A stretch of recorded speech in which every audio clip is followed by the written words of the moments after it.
ওইখানে উপরে ইকুয়েশনটি হচ্ছে কিউবিক এক্সপ্রেশনের জেনারেল ইকুয়েশন, আর নিচেরটা হচ্ছে আমরা একটা এক্সাম্পল নিলাম। এখন উপরে এক্সপ্রেশনে এ বি সি জিনিসগুলো যথাক্রমে এক্স কিউব, এক্স স্কোয়ার এবং এক্স এর কোএফিসিয়েন্ট, এবং ডিটা হচ্ছে constant term.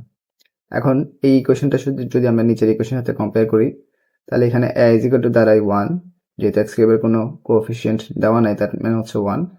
B is equal to হচ্ছে 2, সি ইজ ইকুয়াল টু হচ্ছে -5 এবং ডি ইজ ইকুয়াল টু হচ্ছে -6।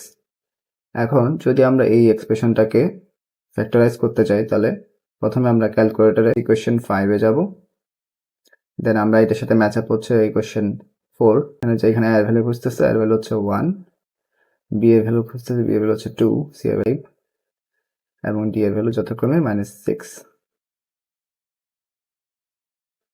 ওকে, ইকুয়াল দিলাম। এখন এক্স এর একটার ভ্যালু দেখাচ্ছে 2, আরেকটা ভ্যালু দেখাচ্ছে -1, আরেকটা ভ্যালু দেখাচ্ছে -3।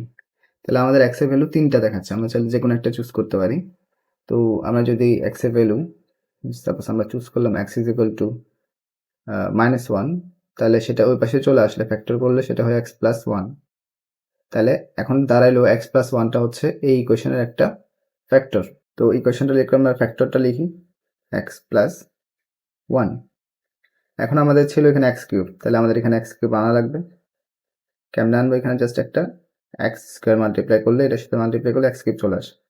এখন এক্স স্কোয়ারটা আবার 1 এর সাথে মাল্টিপ্লাই হবে, দ্যাট মিনস হচ্ছে এক্স স্কোয়ার। বাট আমাদের উপরের এক্সপ্রেশন দেখা যাচ্ছে 2x স্কোয়ার, তার মানে আমাদের আরো এক্সট্রা একটা এক্স স্কোয়ার লাগবে। আমাদের যে ফ্যাক্টরটা ছিল সেটা আবার লেখা লাগবে।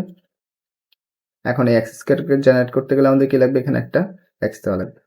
X into x, that means x square. এখন এক্স ইন্টু আবার 1, দ্যাট মিনস প্লাস এক্স। আবার এক্স প্লাস 1 দিলাম। এখন আমাদের এখানে আছে কত? -5x, বাট আমাদের এখানে দেখা যাচ্ছে প্লাস এক্স। -6x করলে আমাদের -5x আসবে।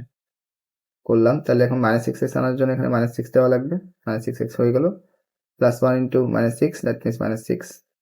এখন প্রত্যেকটা টার্ম থেকে কমন যায় কি এক্স প্লাস 1, বাকি থাকে কি এক্স স্কোয়ার প্লাস এক্স -6। এখন এই জিনিসটাকে আবার ফ্যাক্টরাইজ করা যায় কিনা এটা আবার আমরা চাইলে ক্যালকুলেটর চেক করতে পারি, অথবা নিজে পারলে নিজেরা করে ফেলতে পারি। এটা আবার ক্যালকুলেটর চেক করবো কেমনে? ফার্স্ট আবার এখানে যাবো, ইকুয়েশন 5 এ যাবো, দেন হচ্ছে 3 তে যাবো। সিমিলারলি 1, এক্স স্কোয়ারের কোএফিসিয়েন্ট, এক্স এর কোএফিসিয়েন্ট 1 আর সি এর ভ্যালু হচ্ছে -6। এখানে দিলে দেখা যাচ্ছে 2, আরটা হচ্ছে -3। তার মানে সেটা আমরা ওই যে প্রিভিয়াস ভিডিওতে বলছিলাম মিডলটন ফ্যাক্টর, একই প্রসেস। যেহেতু +2, দ্যাট মিনস আমরা -2 নিব, আর এখানে 3, তার মানে +3 নিব। তাহলে দাঁড়ায় x plus 1 x square +3x -2x -6। এখন জিনিসটাকে এক্স প্লাস 1, এক্স কমন নিলে থাকে কত? এক্স প্লাস 3, -2 কমন নিলে আবার থাকে এক্স প্লাস 3, এক্স প্লাস 1, দুটো থেকে কমন নিলে এক্স প্লাস 3, এক্স মাইনাস 2। এটাই হয়ে গেল ফ্যাক্টরাইজ ইকুয়েশন।